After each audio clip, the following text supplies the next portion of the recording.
paz do Senhor Jesus Cristo esteja no seu coração. Nós estamos aqui em torno da palavra de Deus, a Bíblia, e queremos dar prosseguimento à lição número 10, Cristão e a Igreja do Senhor, Jesus Cristo. Nós vamos recomeçar aqui na questão número 6. Qual deve ser o comportamento do cristão ao entrar na casa do Senhor? Antes nós vamos fazer uma pequena oração, né? Eu quero orar com você, para Deus nos abençoar, nos dar sabedoria, nos dar graça. Quando nós for meditar na palavra dele, né, pastor? Isso, pastor Silvio. Querido e soberano Pai, cuja presença nós nos encontramos nesse momento. Sim. Invocamos agora a presença do Teu Santo Espírito em nossas vidas. Nos dá sabedoria, nos dá graça na ministração da Tua palavra. Amém, Senhor. Abençoe também essa pessoa que está do outro lado desse vídeo. Sim. Esteja contemplando, põe a Tua mão de misericórdia sobre a vida dela. Repreende todo empecilho que queira prejudicar essa pessoa de assistir esse vídeo. Amém. Nós te oramos desde já agradecidos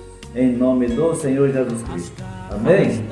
E nós já falamos na primeira parte que igreja não é aquele prédio, aquela denominação que está lá, Assembleia Batista, Presbiteriana, Igreja Católica. Não, igreja não é isto. Conforme lá 1 Coríntios 3, 16, 17, nós somos templo, santuário do Espírito Santo. Nós somos casa de Deus, conforme Hebreus também. Nós somos casa de Deus. Então, é isso que nós queremos apresentar para você. Porque há muitas pessoas que falam assim: eu vou lá na igreja. Eu vou assistir o culto lá na igreja. Não, a igreja somos nós. Nós vamos glorificar e exaltar o nome do Senhor junto com os santos. Glorificar a Deus junto com os santos. Pastor, Porque a igreja somos nós, né? nós não vamos assistir ao culto, nós vamos cultuar a Deus. Exatamente, cultuar a Deus. Então vamos iniciar aqui no item 6 dessa lição, número 10, que diz assim: qual deve ser o comportamento do cristão ao entrar na casa do Senhor? Agora entrar na casa do Senhor, vamos ver lá? Eclesiastes 5, de 1 em diante. Guarda o teu pé quando entrares na casa de Deus. Chegar-se para ouvir é melhor do que oferecer sacrifícios de tolos, pois não sabem que fazem o mal. Viram aí? Então guardar o seu pé quando você entrar na casa de Deus não é você levar uma sacola e colocar o pé dentro, mas é você não ficar andando lá para o banheiro, você não ficar toda hora tomando água, é você não ficar você não ficar atrapalhando a quem está do seu lado, não ficar pensando, não ficar andando para lá e para cá, mas com os olhos fitos lá no trono, lá no púlpito, de quem está ministrando a palavra. Então, quando você entrar na casa do Senhor, você deve prostrar na cadeira ou no banco quando você vai se sentar e colocar sua vida diante de Deus, pedindo a direção do Espírito Santo que vem ministrar na sua vida naquela noite. Há muitas pessoas que participam lá de um culto, de uma missa e saem pior do que quando entrou. Então você fala: mas aquela mensagem foi muito ruim, aquele pregador foi ruim, não é? Eu não gostei dessa mensagem, porque você não estava participando daquele culto em espírito e em verdade. Em reverência e temor. Em reverência e temor. Porque você vai olhar lá em João capítulo 4, Jesus falou para aquela mulher samaritana que Deus estava procurando os verdadeiros adoradores que adoravam o Pai em espírito e em verdade. Então as pessoas chegam lá, do jeito que sai da casa dele, você já deve começar orando lá na sua casa, para Deus falar com você, para você prestar um culto a Ele, você prestar um momento de reverência, com temor e tremor. É você e Deus que tem que fazer esse culto. Não é o pastor, o padre que vai revelar para você o que você quer ouvir, não. E muitas vezes também vai levar e trazer uma mensagem que você não quer ouvir, porque aquela mensagem está falando com certas coisas na sua vida que você precisa de mudar. É a palavra que está falando com você. Não queira julgar, porque a Bíblia fala para nós não julgar. Então, você tem que estar preparado. Quando chegar na casa do Senhor, dobra o seu joelho, vai orar primeiro, pedindo a Deus para ele usar o pregador para falar com você, pedindo ao Senhor para te dar reverência e temor naquele momento. para abrir os seus ouvidos espirituais e físicos, para guardar a sua mente, para você não ficar pensando lá no que você deixou na sua casa, no que está rolando lá no meio dos seus filhos, da sua empresa, mas para guardar a sua mente, para você captar tudo que foi falado da palavra e colocar na sua mente e no seu coração. Assim você vai ver que Deus fala em todas as vezes que você for lá à casa do Senhor, você vai ver que Deus fala com você. Amém? Vamos então agora o item 7. Como é que está lá, pastor? O item 7. Onde está o reino de Cristo? Onde é que está o reino de Cristo? Você sabe? Onde é que está o reino de Cristo, pastor? Conforme Lucas 17, 21, diz assim: nem dirão, ei-lo aqui ou lá está, porque o reino de Deus está dentro de vós. Viram aí? Então o reino de Deus está dentro de cada um de nós, para quem tem Jesus. Então, se você vai para a casa de oração e chega lá querendo que aquele pregador venha pregar, oh, que mensagem boa, cuidado, nem todas as coisas que é boa é presta para nós. Então, você que tem que cultuar, você que vai prestar esse culto, não é alguém que vai falar e vai ser muito bom para você. Muitas vezes não vai, tá bom? Vamos lá para o item 7. Aliás, o item 8, né? De acordo com 1 Coríntios 3, 16 a 18, todo cristão é o templo de Deus vivo. O que irá acontecer com aqueles que profanar ou destruir o templo de Deus? Não sabeis vós que sois do templo de Deus e que o Espírito de Deus habita em vós? Se algum homem corromper o templo de Deus, Deus o destruirá, porque o templo de Deus é santo, e este templo sois vocês, sois vós. Está vendo aí? Está vendo, pastor? Serão destruídos, então nós somos o templo do Espírito Santo. O que vai acontecer então com essas pessoas? Serão destruídos. Serão destruídos. Infelizmente, pastor. O item 9. De acordo com 1 Timóteo 3,15, Paulo disse que a igreja do Deus vivo é coluna e firmeza da... Mas se tardar, para que saibais como convém andar na casa de Deus, que é a igreja do Deus vivo, a coluna e firmeza da verdade. Você viu o que é a igreja aí? A igreja então, pastor, é o quê? A coluna e a firmeza da verdade. A coluna e firmeza da verdade. A igreja está aqui na terra ainda. Por isso que o mundo não foi desabado, já não pegou fogo. Porque a igreja de Cristo está aqui. Ela é a coluna e firmeza da verdade. Que verdade é essa? Jesus falou lá em João 6,14. Eu sou o caminho e a verdade e a vida. Então Jesus, está vendo aí? Essa verdade. Então, a igreja é a coluna e firmeza da verdade. A igreja que está orando, está intercedendo, porque ela é a coluna e firmeza de Cristo. Amém? Item 10. Como o cristão deve se comportar e viver neste mundo? 1 Tessalonicenses 5, 21. Julgai todas as coisas. Retende o que é bom. Abstende-vos de toda forma de mal. Você viu aí? O 10. Como o cristão deve se comportar e viver neste mundo? Ele falou para examinar aí, né, pastora? Isso. Examinar tudo. E ainda 1 Coríntios 14 e o 40. Todas as coisas sejam feitas decentemente e com ordem. Então, além de você examinar tudo nesse mundo, você deve fazer tudo com decência e ordem, até na sua palavra. Até a maneira de você viver, a maneira de você vestir, a maneira de você falar, a maneira de você se comportar nos ambientes. A Bíblia fala para você examinar o lugar que você vai e ainda fazer tudo com decência e ordem. Essa é a maneira da igreja se portar. Você é a igreja? Você tem se comportado como igreja? Ou você anda julgando o pregador, julgando as pessoas, falando o que você não deve, usando a sua língua da maneira desordenada, usando os seus pensamentos desordenados? Porque a Bíblia fala que nós iremos prestar conta diante do tribunal de Cristo.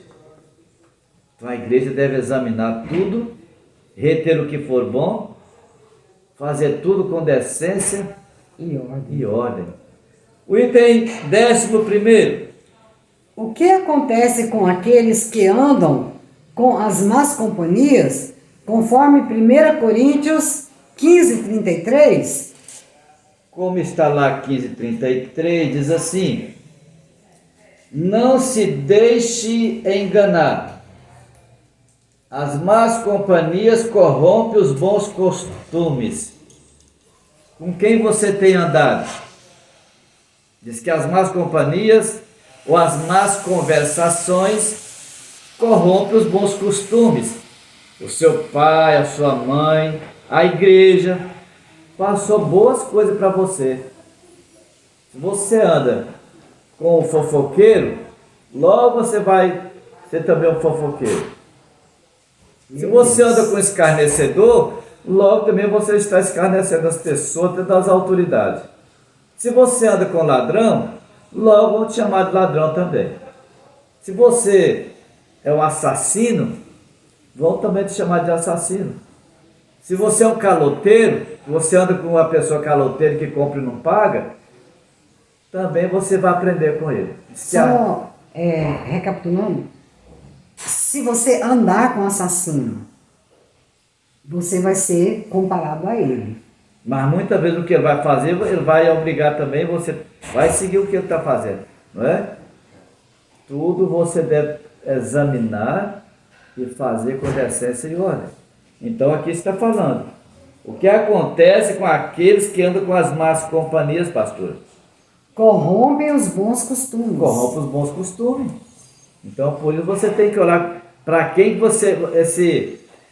Inclusive isso aí cabe para esse que está aí no WhatsApp, todo dia está no WhatsApp, está lá no YouTube e outros no Instagram, olhando coisas pornográficas, olhando más conversações, olhando aquelas pessoas que estão seminua, até nua, fazendo sexo. Você está pensando que você está no seu quarto, está aí sozinho na sua casa, não vai ter nada? Tem alguém lá do seu lado, vigiando você 24 horas. Você não está sozinho lá não. Você não está sozinho. Cuidado com o seu celular. Cuidado com a sua televisão.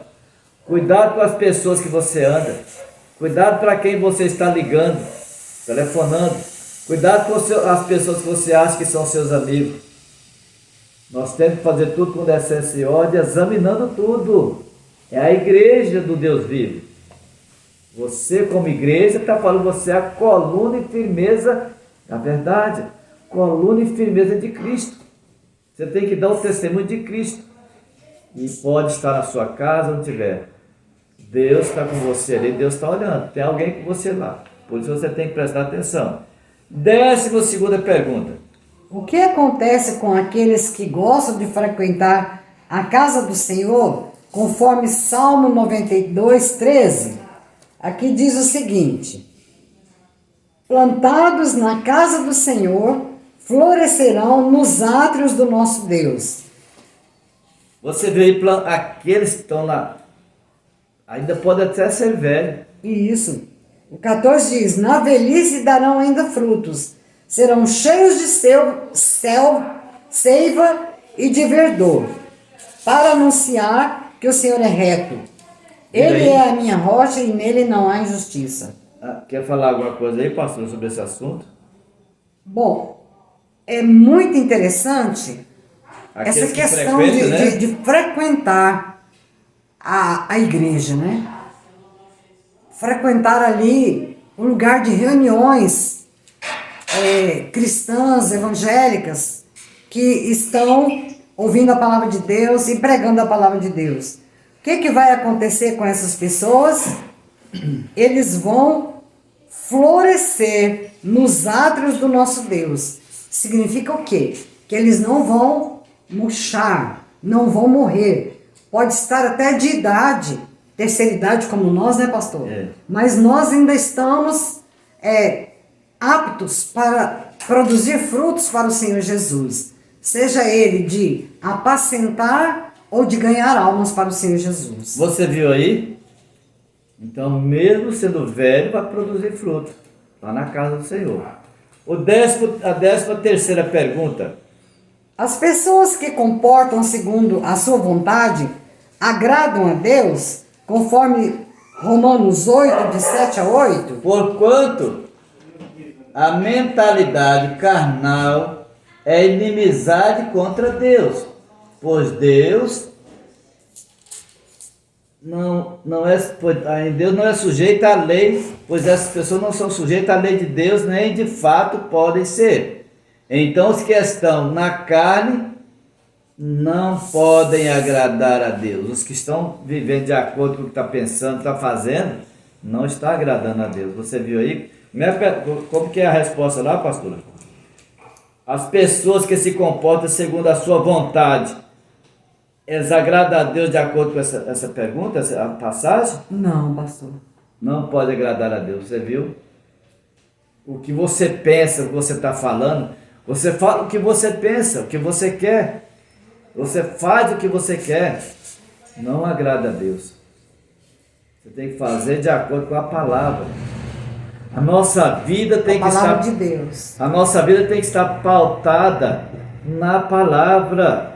É aqui na palavra que a nossa vida tem que estar pautada. Examinar tudo. Retém o que é bom. Faça tudo com decência e ordem. O 14º. Conforme João 16, 33. Vou ler aqui. João 16, 33, diz assim: o cristão passará por aflição. Você acha que o cristão passará por aflição? Como é que está lá?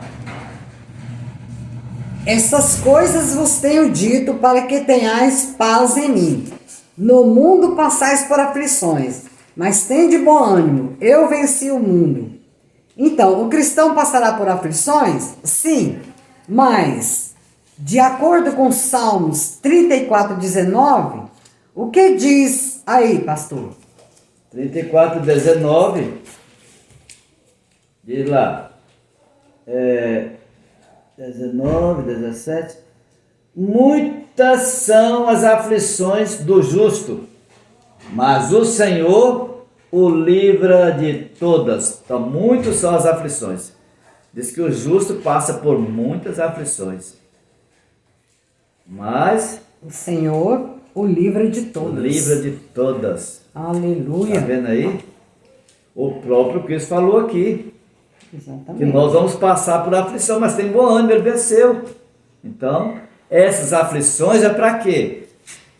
Para nós conhecer melhor a Deus, para nós adquirir mais resistência espiritual, é para nós crescer mais a nossa fé. Cada vez que você passa por um problema, a sua fé vai aumentar, porque você coloca esse problema diante de Deus e Deus vai resolver. Está vendo? Então, por isso que ele passa por aflição, mas Deus livre de todos. O item 15º, Levítico 20, 26, o Senhor nos chamou para sermos, lá está escrito, sede santos, porque eu, o Senhor, sou santo. Separei vocês dos povos para seres meus. Olha, então Deus exige santidade. Ele está falando que sede santo, porque eu sou santo. E separei vocês dos povos. Que povos é esse? Lá dentro da sua própria casa. Tem muitos que não estão servindo a Deus. É o seu amigo, lá na sua empresa, lá no seu trabalho, aonde você estiver. As pessoas que estão do seu lado não são cristãs. Fala muitas coisas que você não deve ouvir. Então, diz aqui que Levítico falando que ele nos chamou para sermos santos. Sede santos, porque eu sou santo. E chamei você dos povos para serem meus. Então, como eu já falei, chamou você de muitas classes. Dentro da sua casa, lá dentro da sua empresa, lá dentro do seu trabalho. Chamou você separado dessas pessoas para você ser santo, destacar lá como luz, né? E coluna e firmeza da justiça, ou da verdade. O 16º, pastor, lá, de acordo com Marcos 16, 17 e 18, relaciona os sinais que acompanham aqueles que creem em Cristo e fazem parte da sua igreja. Vamos ver que sinais são esses, pastor? Quem crê e for batizado será salvo, porém, quem não crer será condenado. E estes sinais hão de acompanhar aqueles que creem. Em meu nome, disse Jesus, expelirão demônios, falarão novas línguas, pegarão em serpentes, e se alguma coisa mortífera beberem, não lhes fará mal. Se impuserem as mãos sobre os enfermos, eles ficarão curados. Estes aqui são sinais que acompanham todos os cristãos. Ah, mas por que eu oro e não acontece nada? Por causa da nossa falta de fé. Jesus, quando estava lá dentro do barco, lá naquele lago, que veio a tempestade à noite, eles foram chamar Jesus. Jesus estava dormindo. Jesus levantou homens de pequena fé. Então, por causa da pequenez da nossa fé, por causa dos trabalhos, dos problemas, da nossa incrudelidade, falta também de estar confiando na palavra, a nossa fé não faz nada.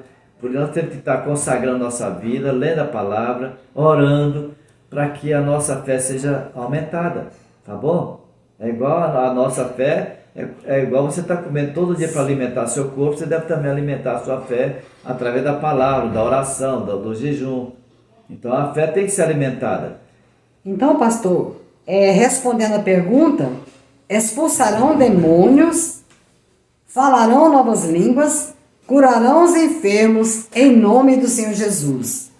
Uma coisa interessante que o versículo diz, um sinal muito forte, é que ele diz que comerão coisas mortíferas e não lhes fará mal. Então, só uma observação, nunca coma antes de orar. Seja uma pequena oração, porque talvez sem saber se está comendo uma coisa mortífera. Vira aí, então os sinais acompanham. E esses são os sinais que o Senhor Jesus falou para a sua igreja. A igreja tem esses sinais. Todos esses sinais, basta você orar e pôr diante de Deus que esses sinais... E o próprio Jesus falou lá em João 14, 12, que nós podemos fazer sinais maiores do que aquele que ele fez, porque ele ia para o Pai. Tudo que pedisse, ele ia conceder. Então, nós podemos. Só falta a nossa fé ser melhorada. É o 18º aí, pastora? 17. É o 17? Isso. Pode ler. Qual a finalidade principal que o Senhor Jesus nos chamou para compor a sua igreja? João 15, 16. Não foste vós que me escolhestes, mas eu vos escolhi e vos designei, para que vades e deis fruto, e para que o vosso fruto permaneça, para que tudo quanto pedis ao Pai em meu nome, Ele vos dê, ou Ele fará. Viu aí? Então, para produzir frutos e ganhar almas. E uma coisa interessante, que através desses estudos bíblicos que nós estamos ministrando, você vai ganhar almas e ganhar frutos, né? E vai fazer com que esses frutos permaneçam em sua vida e na vida daqueles que você está ganhando para Jesus. Você viu aí? Então eu e você fomos salvos para ganhar fruto, salvar vidas. Amém. Onde está o seu discípulo? Você tem pregado? Você tem falado de Jesus? Você tem vivido a palavra? Vamos repetir aqui a carta de 1 Pedro, capítulo 2 e o verso 9. Mas vós sois geração eleita, sacerdócio real, nação santa, povo adquirido, para que anuncieis as virtudes daquele que vos chamou das trevas para a sua maravilhosa luz. Ele chamou nós para pregar esse evangelho. Ah, mas eu estou de quarentena, eu não saio de casa. Mas você pode usar o celular, você pode usar as redes sociais. Inclusive esse estudo nosso aqui, que nós estamos fazendo, ele está aí no YouTube. Ceifeiro de Cristo, Pastor Silva, Pastora Rosilene. A pergunta número 18. Conforme Provérbios 4, 23 a 25. O cristão deve guardar o quê? Vamos ver lá. Sobretudo, o que se deve guardar, guarda o coração. Guarda o quê? O coração, porque a Bíblia diz que dele procede as veredas da vida. Então, a primeira coisa que nós devemos guardar, o coração. E o que mais nós devemos guardar aí, ou desviar, pastora? Desvia de ti a falsidade da boca. Então, desviar a falsidade, a tortuosidade da boca. Devemos então guardar o coração e desviar as más palavras, as coisas malignas que nós estamos sempre falando, né? Então.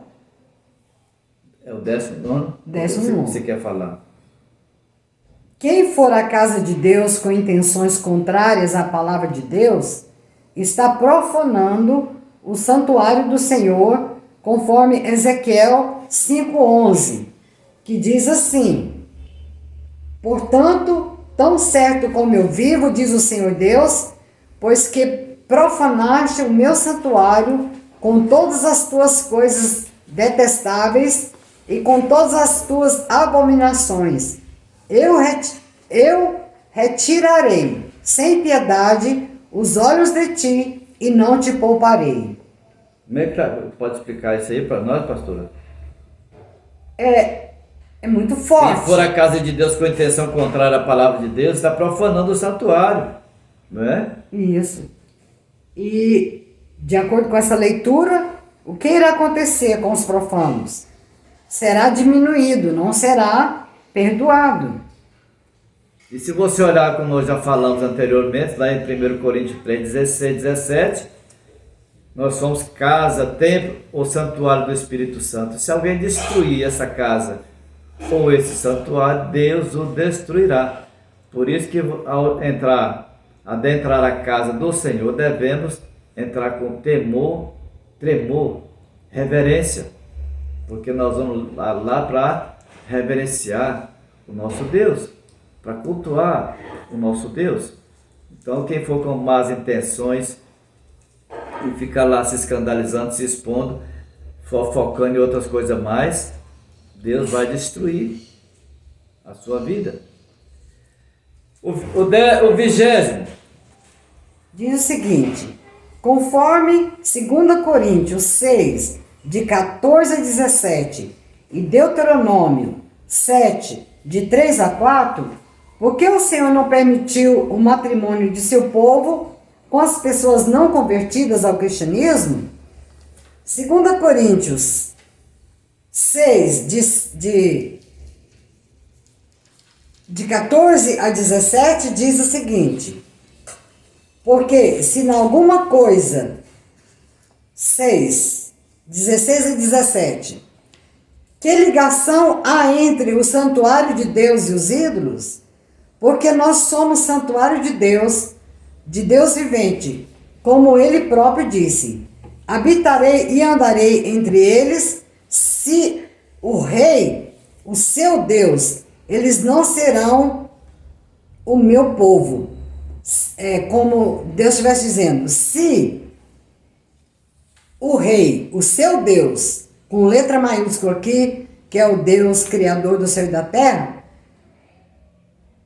como ele próprio disse, habitarei e andarei entre eles, serei o seu Deus e eles serão o meu povo.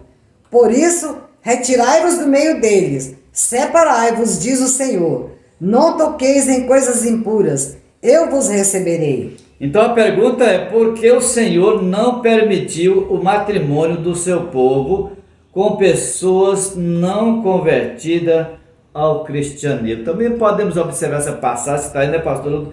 Em Deuteronômio, quanto aí, 7, né? Isso. Verso 3 em diante, diz assim: tampouco estabelecerá casamentos com essas pessoas.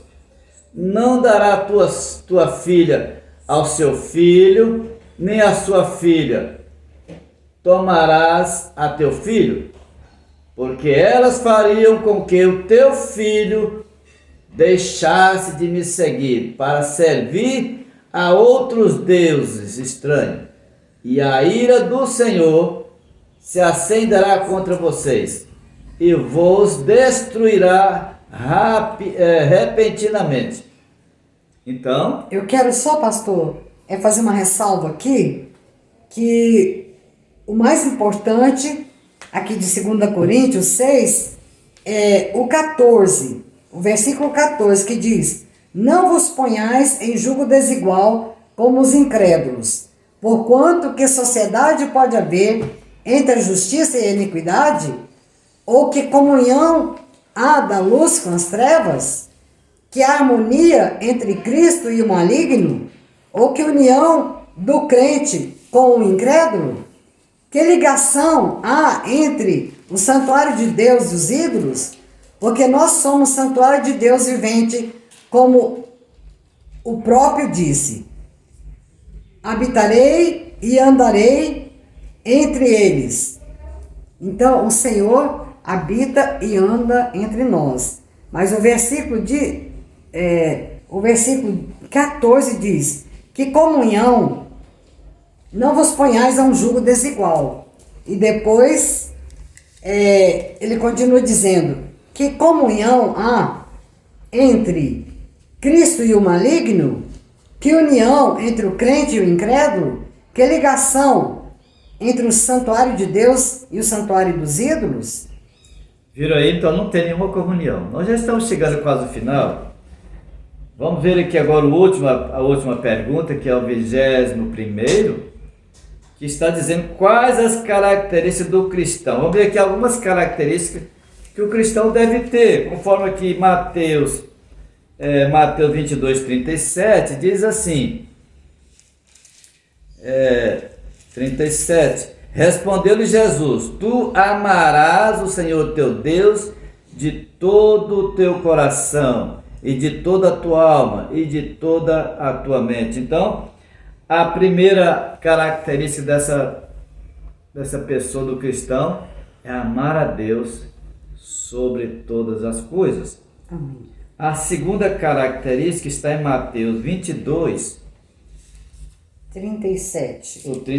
22:39, né? O segundo, semelhante a este, é: amarás o teu próximo como a ti mesmo. Então, a segunda característica aí é o quê? Amar o próximo como a ti mesmo. Como é que tem sido o seu amor para com o seu próximo, com o seu irmão? Você tem falado mal do seu irmão? Há muitas pessoas que falam que ama a Deus, mas está arrebentando o irmão pelas costas. Está falando mal do irmão pelas costas.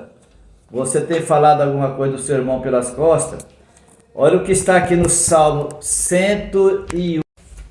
O que está escrito no Salmo 101 e o versículo 5? Observa bem, Salmo 101, verso 5. Aquele que calunia o seu próximo secretamente, eu o destruirei. Aquele que tem um olhar soberbo e um coração orgulhoso não tolerarei. Então você viu aqui, aquele que calunia o seu próximo, não está falando nem o crente, seu próximo, às vezes escondida. Deus está falando que eu destruirei.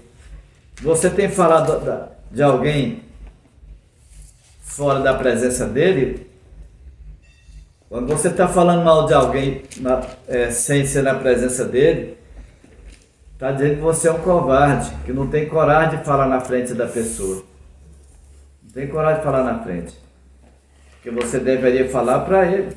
Nós encontramos, pastor, nós íamos para Rio Grande do Sul, lá na casa do pastor Robson, Aquele homem que era lá, não sei, de uma cidadezinha lá, São Joaquim, me parece, ele falou assim, eu nunca tomei um comprimido, eu nunca sofri dor de cabeça, tá lembrado? Eu nunca sofri dor de cabeça, olha, eu nunca fui ao médico. Ele falou, mas tem um segredo. Eu tenho uma empresa que era de mexer com vinho, fazer vinho. Alguém chega lá falando do outro lá e eu pergunto para ele, esse problema não é meu, é seu e dele, vai lá falar para ele. Eu estou falando para o senhor, porque o senhor... Não, eu não quero entrar no negócio. Esse é um problema particular seu e dele. Vai lá contar para ele. Falou, eu não quero saber de conversa de ninguém. Nunca, se alguém vier falar do outro para mim, eu mando ele falar para ele, porque eu não tenho nada a ver com isso. Eu fiquei até parado, aquele homem que não é nem crente, mas disse que nunca tomou remédio, nunca sofreu nada, nem dor de cabeça, porque ele não intervém na conversa de ninguém, de fofoca nenhuma. E você tem intervido, você tem falado na vida dos outros, às vezes você pensa, eu não falo. Quem sabe que você não fala é o seu esposo, a sua esposa, o seu filho. É aquela pessoa que convive com você, que vai se falar se você fala ou não. Então, se você fala, peça perdão a Deus e talvez até a pessoa, mas procura viver a palavra. Aquele que difama os outros, às vezes escondida, Deus está falando, eu vou destruir ele. Então, essa lição pode te ajudar, para Deus não destruir a sua vida. Deus te ama, mas Ele odeia esses comportamentos que talvez você está utilizando deles para destruir a palavra. Então, pastor, a resposta seria amar a Deus sobre todas as coisas e ao próximo como a si mesmo. E ainda, de acordo com 1 João 2,5, guardar os ensinos do Senhor. Guardar a palavra. Aí que estão as características, então, do cristão. Você tem essas características na sua vida? Se não tem, peça a Deus. Jejua, ora. E fala assim, a partir de hoje, eu não vou caluniar ninguém, não vou falar mal de ninguém, não sei que eu falo direto para ele. E já pede perdão também na hora. Porque Deus que está falando, eu vou destruir essa pessoa, eu vou destruir. Olha aqui, é pastor, muito sério isso. O versículo diz assim, aquele, entretanto, que guarda a sua palavra nele, verdadeiramente tem sido aperfeiçoado o amor de Deus. Nisto sabemos que estamos nele. Aquele que permanece nele, esse também anda assim como ele andou. Anda como ele andou. Esse mesmo Salmo 101, verso 7, diz assim, aquele que lida ou usa de engano, não habitará dentro da minha casa. O que fala mentira, não permanecerá aos meus olhos. Ó, Salmo 101, verso 7. Deus está pegando pesado aqui. Então nós temos que tomar cuidado com o que nós estamos falando, com o que nós estamos pensando, com o que nós estamos divulgando. Tá vendo? Se você vê uma coisa que não tem nada a ver com você, larga para lá. Verdade. Fecha a boca. Viu aquele velho provérbio? Que a boca fechada não entra mosquito. Faça isto. E você vai mudar a sua vida. Às vezes, e Deus pastor, vai te abençoar. Não é muito fácil, porque no mundo que nós vivemos hoje, está sempre envolvendo corrupção, política, politicagem, e de repente nós estamos falando mal das autoridades constituídas. Então nós temos que vigiar o nosso falar. Eu sei que não é fácil. Para deslizar é questão de milésimos de segundo. Mas quando você tem as características do cristão, você vai evitar de fazer esse tipo de coisa. Vai guardar a palavra de Deus. Vamos concluir então esse estudo. Diz assim, de acordo com Atos 2, 42 a 46, a casa de oração ou casa do Senhor é considerada como centro de treinamento, onde todos os seus componentes nunca param de aprender ou de treinar, porque estão em uma batalha constante, conforme Romanos 7, do 15 a 24, e 2 Timóteo 2, de 1 a 5. Daí a necessidade de estar sempre na casa do Senhor, aprendendo. Então devemos estar sempre na casa do Senhor para aprender. A igreja do Senhor é poderosa e as portas do inferno não prevalecerão contra ela, conforme Mateus 16, 18 em diante. E o Senhor Jesus vem buscar brevemente uma igreja zelosa e de boas obras, conforme Eclesiastes 4:12. Para juntos sermos mais do que vencedores, como disse Paulo. A palavra de Deus nos ensina em conforme Malaquias 3:18, que deve haver diferença. Malaquias 3:18. Deve haver diferença entre aquele que serve a Deus e o que não serve. Tá vendo? Então deve haver diferença. E a diferença que o profeta está falando aqui, que deve haver diferença daquele que serve a Deus e do que não serve. Quando alguém vier falar mal de alguém para você, você fala, vamos orar por ele, vamos orar por ele. Amém, Senhor Jesus. O diabo pode estar usando ele para te atacar. Tá vendo? Porque muitas vezes essas pessoas que estão falando mal do outro, é o diabo que está incentivando ela a falar, não é só ela não. Pode ser que o diabo esteja usando ela para falar mal da outra pessoa. Chama ela, vamos orar por ela, porque o diabo pode estar usando eu e você para falar mal dela. Vamos orar por ela que ela precisa de oração. E assim é um tapa que você está dando na cara do diabo. Então aqui nós concluímos essa lição. Você viu o cristão e a igreja do Senhor Jesus, a igreja do Deus vivo. Jesus vem buscar essa igreja a qualquer momento. Você está preparado? Vamos orar por ela agora, pastor? Nós vamos orar agora, terminando esse estudo. Nós vamos orar pelo que você está pedindo, pelo que você está pensando. Talvez você está querendo até entregar sua vida para Jesus agora. Nós vamos, e eu vou até então fazer uma confissão com você agora. Você quer entregar sua vida para Jesus? A Bíblia fala que onde tiver 2 ou 3, o Senhor Jesus estará presente. E aqui nós estamos em 2, você em 3. Você quer confessar? Põe a sua mão no coração e repete comigo. Eu, fala o seu nome. Estou recebendo o Senhor Jesus Cristo na minha vida como meu único e suficiente Salvador da minha vida. Amém? Repete comigo, Senhor, perdoa os meus pecados. Que eu tenho falado, que eu tenho agido, que eu tenho feito, praticado, por palavra, por pensamento, por atitude, por ação, por omissão. Senhor, lava esse pecado na minha vida. Com o sangue do Senhor Jesus, me purifica de toda injustiça, Senhor. Você fez essa confissão? Então nós vamos orar agora com ela lá, pastor. Vamos orar. Senhor, nosso Deus e Pai, em nome do Senhor Jesus Cristo, queremos colocar essa pessoa que aceitou o Senhor Jesus agora, que fez uma aliança com o Senhor. Sela agora, meu Pai, com o Teu Santo Espírito, essa confissão na vida dela, para a Tua honra e glória, Senhor. Receba esta vida, meu Pai. Escreva o nome dela no livro da vida. Dá força, dá graça para ela continuar vivendo na Tua presença nesse mundo tão difícil. Senhor, abençoe esse estudo que nós acabamos de realizar. Sela ele também nas nossas vidas e na vida de quem estiver vendo esse estudo. Sela essa palavra viva em nossos corações. Vem trazer edificação e mudança em nossos corações.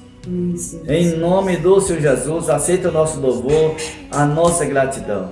Muito obrigado, Papai do Céu, por esse estudo, por esse momento que passamos aqui, e abençoe ricamente essa pessoa que está do outro lado do vídeo. Visita ele se ele tiver qualquer problema na vida, de depressão, de enfermidade, repreende agora e liberta essa vida, porque a Tua palavra diz: se o Filho vos libertar, verdadeiramente sereis livres. Liberta essa vida agora, meu Pai. Abençoa ele no trabalho dele, abençoa ele na igreja, abençoa no lar, na família, problema conjugal, que o Senhor esteja libertando, abençoando poderosamente. Traz um refrigério sobre esta vida, põe dela no Espírito, Deus, dela uma unção de alegria, de amor, de gratidão. Nós te oramos desde já, em nome do Senhor Jesus Cristo. Amém? E amém. Que Deus abençoe, até o próximo programa, se Deus assim nos permitir. Muito obrigado pela sua presença.